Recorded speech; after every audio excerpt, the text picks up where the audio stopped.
అంత కొంచెం కొంతకాలం ఉండాల్సింది సార్ అమ్మ. ఉంటే బాగుండేదండి. నాకు ఇంకో ఆ విషయంలో వెళ్ళిపోయారు అంత తొందరగా. ఆవిడ కిడ్నీకి ఫెయిల్యూర్ అయింది, డయాబెటిక్. అమ్మకి ఏంటంటే ఎక్కువ నెయ్యి అలవాటు, ఫ్రైడ్ అన్నీ ఉడకేసినవి ఏది ఇష్టం లేదు ఆవిడకి. అన్నీ ఫ్రైగా ఉండాలి, స్పైసీగా ఉండాలి, నెయ్యి ఎక్కువ అలవాటు. దీంట్లో కొంచెం డయాబెటిక్ వచ్చింది, కంట్రోల్ చేసుకోలేదు. ఒకే కాఫీ తాగుతుంది రోజుకి, ఆ కాఫీలో పందారు వేసుకుని తాగుతుంది. అలాగా ఏది కంట్రోల్ చేసుకునేది. అన్నం బాగానే తినేది, తనకు ఎంతవరకు కావాలో అంతవరకు తినేది.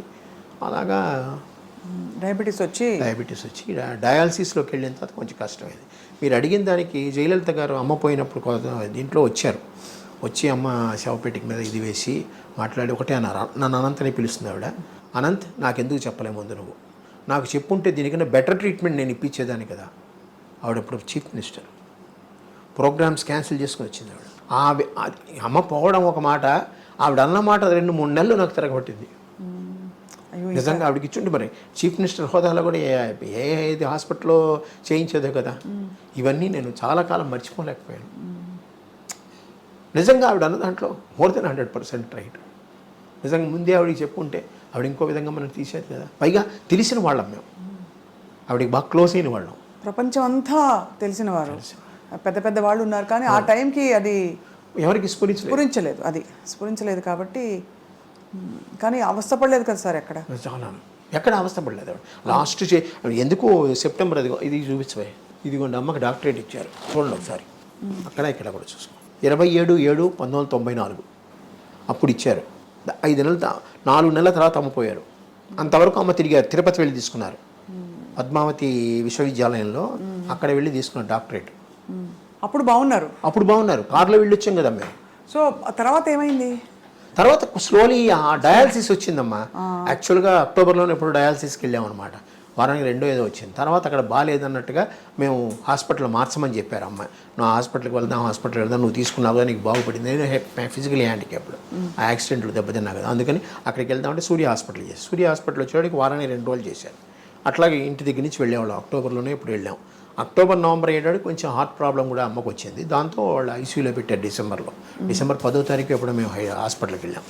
అక్కడి నుంచి అలాగా అయిపోయింది. కానీ వీళ్ళందరూ రాధాకుమారి గారు కానీ, ముళ్ళపూడి వెంకటరమణ గారు కానీ, వాళ్ళ మిసెస్ గారు, వాళ్ళ తాలూకు వాళ్ళు అందరూ, సినిమా వాళ్ళు ఇక్కడ ఉన్న వాళ్ళందరూ హాస్పిటల్కి వచ్చి చూసిన వాళ్ళే. హాస్పిటల్లో ఎన్ని రోజులు ఉన్నారు సార్?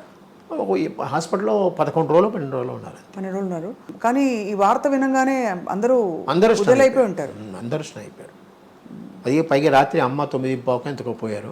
అప్పుడు వెంటనే రమణ గారే వచ్చి, ఎంవిఎస్ ప్రసాద్ గారు ఒక ఆయన ఉన్నాడు, ఆయన చెప్పిన వెంటనే ఆయనే త్రూఅవుట్ పేపర్స్ అన్నీ వచ్చేసినట్టు చేశారు. వచ్చారు జనాలు. కొంతమంది యూట్యూబ్లో చూసాను, ఎవ్వరు రాలేదు, ఒక్కళ్ళే కూర్చున్నారు, మేము 3 ఉన్నాం అలా అన్నట్టుగా ఏదో యూట్యూబ్లో వచ్చాయి. కానీ అది కాదమ్మా. ఆ రోజు అందరూ వచ్చారు. ఇంకా శారద గారు వచ్చారు, జీవరలక్ష్మి గారు వచ్చారు, వాణిశ్రీ గారు వచ్చారు. అందరూ వచ్చి చూసి వెళ్ళారు. మీ పాత్రికేయులు ఎంతోమంది వచ్చారు. అంటే ఎందుకు అనిపిస్తుంది అంటే సార్, అంత వైభవంగా జరిగినప్పుడు మెడ్రాస్లో ఉన్నంత వరకు అందరూ వచ్చారమ్మా. అయితే శ్మశానానికి తీసుకెళ్ళేటప్పుడు 7-8 మంది వెనకాల వచ్చారు, ఎవరు సినిమా వాళ్ళు. ఎన్టీ రామారావు గారితో, అక్కినేని నాగేశ్వరరావు గారితో చాలా బాగుంది. ఎన్టీ రామారావు గారు వస్తానని చెప్పి ఆయన కోసం నేను మధ్యాహ్నం వరకు ఉంచాను. సడన్గా ఆయనకి ఏదో ప్రోగ్రామ్ వచ్చిన తర్వాత అటు డైవర్ట్ అయ్యారు ఆయన. అందువల్ల రామారావు, నాగేశ్వరరావు గారు ఏదో బయట ఊళ్ళో ఉన్నారు కానీ రాలేకపోయారు. ఫోన్లోనే చెప్పారు నాకు. నేను అది మేము జీర్ణించుకోలేని ఇది యాక్చువల్గా. అలాగే చివరి వరకు చెప్పారు కదా, 4 నెలల ముందు ఆవిడ డాక్టరేట్ కోసం మేమందరం తిరుపతికి కారులో వెళ్ళామంటే మీరే ఆలోచించండి. మరి మీరు స్టేజ్ ఎక్కాలి కదా, కింద తీసుకోకూడదు. స్టేజ్ కూడా మెల్లిగా పట్టుకుని ఎక్కి అక్కడ కూర్చొని తీసుకుంది ఆవిడ. టైం అలాగా. ఎంత వయసు సార్ అమ్మకి అప్పుడు? అప్పటికి 70 ఏళ్ళు అవుతాయమ్మా. 70 ఏళ్ళు మరి ఎంత? 24 అక్టోబర్లో పుట్టారు. కనీసం ఇంకో 15 ఏళ్ళు, ఇంకో ఈజీగా 10 ఏళ్ళు ఉండేది ఆవిడ. ఆవిడకుండే ఆ క్యాలిబర్కి ఇది దీనికి ఆవిడ ఉండేది. ఎందుకంటే విల్ పవర్ ఎక్కువ వీళ్ళందరికీ. సావిత్రి గారి గురించి అమ్మ బాధపడేవారా అప్పట్లో? అంటే అమ్మ సహాయం కూడా చేసేవాళ్ళు. దాన్ని ఆ చిన్నప్పుడు నేనే వెళ్ళి తీసుకెళ్ళి ఇచ్చేవాడిని చాలా వరకు. ఎందుకంటే అందరూ సహాయం చేశారు, అమ్మ కూడా తన వరకు తను సహాయం చేసేది. సావిత్రి గారు కదా సార్? సావిత్రి అవి చెప్పకూడదు ఇప్పుడు జనరల్గా అసలు. అదే బాధేస్తుంది సార్, అంత వెలిగి వాళ్ళ చాలా. సావిత్రి గారి విషయంలో అమ్మకి సావిత్రి గారిని అంత కదా, ఆవిడ కూడా చాలా బాధపడేది. ఎందుకు పిచ్చి పిల్ల అలా చేసుకుంది, పిచ్చి పిల్ల అలా ఇలాగే ఉంటుంది, పిచ్చి పిల్ల అలా చేసుకుంది. పొదుపు గురించి ఏం నేర్పించారు సార్ అమ్మ? ఆవిడే పొదుపు జనరల్గా. ఆవిడ చాలా వరకు పొదుపు. చీరలు నగలు అవి అనవసరంగా కొందు, మంచిగా కొనుక్కుంటుంది, ఇది అనవసరంగా కొందు. ఆవిడ నగలు కొనుక్కుంది తన కోసం కాదు, ముందు ఒకసారి నగలు కొని పెట్టేసుకుంది అంటే అవే పర్మనెంట్, దానికి మార్చేది ఏమి ఉండదు. సినిమాల్లో షూటింగ్లో కూడా అవే చీరలు అవే, ఏమైనా ఒకటో రెండో మటుకి ఆ షైనీగా ఉండాలంటే వాళ్ళు ఈ చీరలు ఇచ్చేవారేమో. అంటే సినిమా షూటింగ్లకి వాళ్ళు ఇస్తారు కదా, వాళ్ళు ఇస్తారంటే షైనీగా ఉండాలంటే. లేకపోతే జనరల్గా బొట్టు పెట్టినప్పుడు అదేంటి మంచి మనసుల్లో పంచదార వేస్తుంది సరే, ఆ టైంలో అంత అమ్మచీరే అంతే. నాకు గాజులు ఎప్పుడు తీదు అంతే.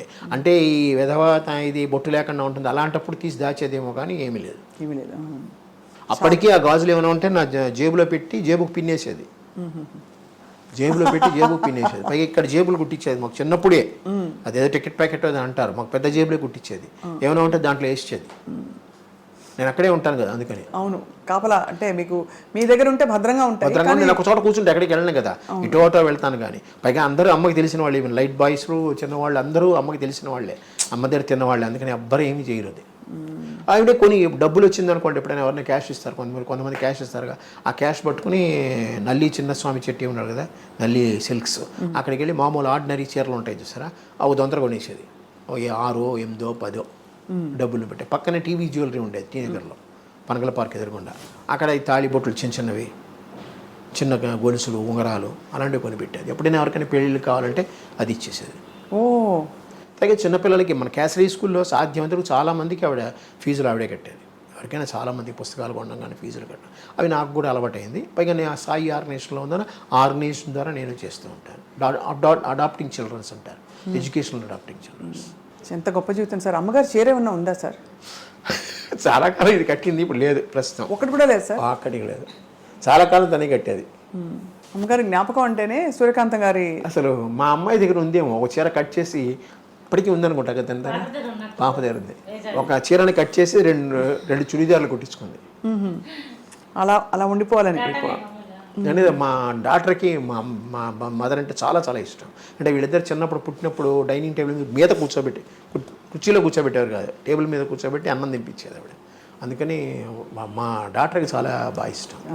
ఆ పుస్తకంలో తన వ్యాసం రాసింది, బాగా రాసింది. మామూలుగా అరచేతి నడ్డు పెట్టుకుని సూర్యకాంతిని ఆపద్దు అని అంటారు కదా డైలాగ్. సో నాకు పేరు పెట్టేసుకుని, చూడండి అరచేతి నడ్డు పెట్టుకుని సూర్యకాంతాన్ని ఆపలేరు అని అనుకుంటూ ఉంటాం మా ఆఫీసు.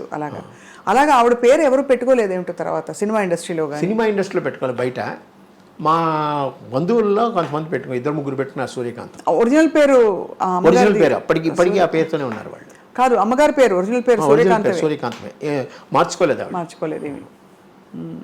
సో పూర్వం సార్ తన చిన్నప్పుడు విశేషాలు చెప్పినప్పుడు నాటకాలు అవి రంగస్థల ప్రవేశం అవన్నీ చెప్పేవారు. ఇప్పుడు కాకినాడలో ఆవిడ యంగ్ మెన్స్ హ్యాపీ క్లబ్ నుంచి వచ్చారు వీళ్ళు. అంజలిదేవి గారు అవనండి, ఆదినారాయణరావు గారు, ఎస్వి రంగారావు గారు, రావు గోపాలరావు గారు, అమ్మ, ఇంకా ఇద్దరు చాలామంది ఉన్నారు.